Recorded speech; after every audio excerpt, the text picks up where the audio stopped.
Olá! Já parou para pensar que a vida pode ser um reflexo direto daquilo que a gente projeta para o mundo? Hoje, vamos explorar umas histórias e ideias bem poderosas que mostram exatamente isso, como as nossas ações, nossas palavras e, claro, a coragem de recomeçar moldam o nosso caminho para o sucesso. Vamos nessa? Para começar, fica aqui essa pergunta. Guarda ela aí na mente porque a nossa primeira grande ideia é justamente essa. A vida funciona como um reflexo direto daquilo que a gente projeta. E para a gente entender bem essa ideia do eco, vamos começar com uma parábola. É uma história bem simples, mas que traz uma lição, olha, profunda sobre autorresponsabilidade. A história fala de um pai e um filho caminhando por uma montanha. De repente, o menino tropeça, se machuca e, por instinto, grita "Ai!". E, para surpresa dele, lá longe, uma voz repete exatamente o mesmo som. Curiosa, né? O menino então pergunta: "Quem é você?". E a montanha responde igualzinho. Aí, já meio frustrado, ele grita: "Seu covarde!". E o eco devolve a mesma acusação. É bem nesse momento de confusão que o pai dele entra na história.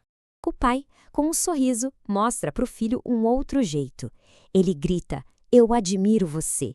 E a voz responde com a mesma admiração. Ele continua: "Você é um campeão". E o eco confirma. O que antes era uma briga, agora se transforma numa afirmação poderosa. E aqui está o ponto central da história toda. O pai explica que aquilo não é só um eco. Aquilo é a própria vida. Ela devolve para a gente tudo o que a gente oferece.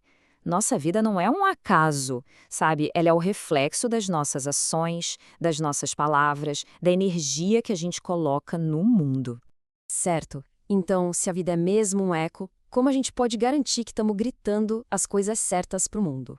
É aí que a filosofia encontra a prática. Vamos ver agora um guia com ações bem concretas para a gente transformar a nossa realidade. O autor Luiz A. Marinhos Filho listou 20 dicas para o sucesso. A gente vai focar em algumas das mais impactantes, que reforçam perfeitamente essa ideia de projetar o bem para o universo. Pensa só no poder dessas dicas. Elogiar, olhar nos olhos, perdoar, são ações que criam pontes. Ser humilde na vitória revela caráter.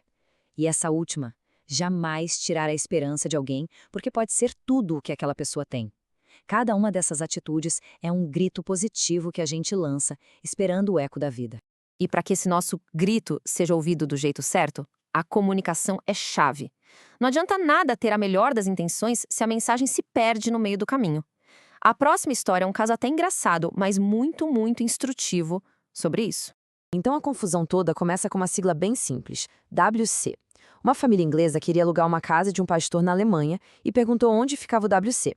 Para eles, claro, era water closet, ou seja, banheiro. Mas para o pastor que não conhecia a sigla, só podia ser a capela local, a Whitechapel. Olha, a resposta do pastor é inacreditável. Ele descreve a capela achando que está falando de um banheiro, diz que o lugar fica longe, mas que se a pessoa vai com frequência, é bom levar comida. Fala que tem lugar para 400 pessoas sentadas, com assentos de veludo e que fotógrafos tiram fotos para os jornais. Imagina só a cara da família lendo uma coisa dessas. A lição aqui é clara, né? Comunicação eficaz não é sobre o que a gente diz, mas sobre o que o outro entende. A chave é o equilíbrio, falar na medida certa e talvez o mais importante, saber ouvir. Afinal, quem ouve de verdade é quem guia a conversa e evita desastres como o do WC. Bom, a gente já viu que a vida reflete nossas ações e que se comunicar bem é essencial. Mas será que uma pessoa sozinha consegue mesmo fazer a diferença num mundo tão gigante? A próxima história responde a isso de um jeito bem tocante. Era uma vez um escritor que caminhava pela praia e viu um jovem pegando estrelas do mar, uma por uma, e jogando de volta para o oceano. Curioso, ele chegou perto e perguntou o que o rapaz estava fazendo. O jovem explicou que a maré tinha baixado e se elas ficassem ali na areia, morreriam. O escritor, meio cético, argumentou: "Mas olha, existem quilômetros de praia e milhares de estrelas no mar. Que diferença real você acha que está fazendo?" O jovem então se abaixou, pegou mais uma estrela, lançou ela suavemente de volta ao mar e respondeu: "Para essa, eu fiz a diferença."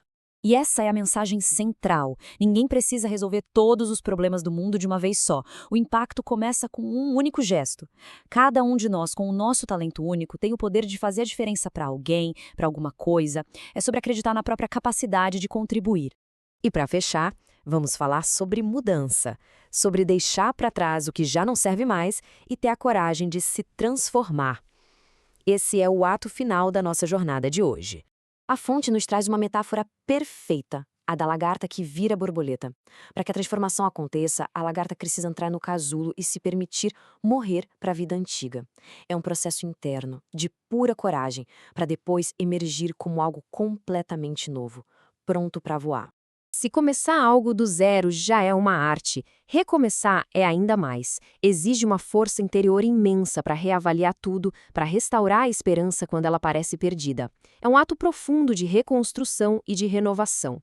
E assim a gente encerra. Se a vida é o eco das nossas ações, se cada gesto conta e se a transformação é sempre possível, a pergunta que fica é esta: começar é uma arte, mas recomeçar é uma obra-prima. Qual vai ser o seu primeiro traço?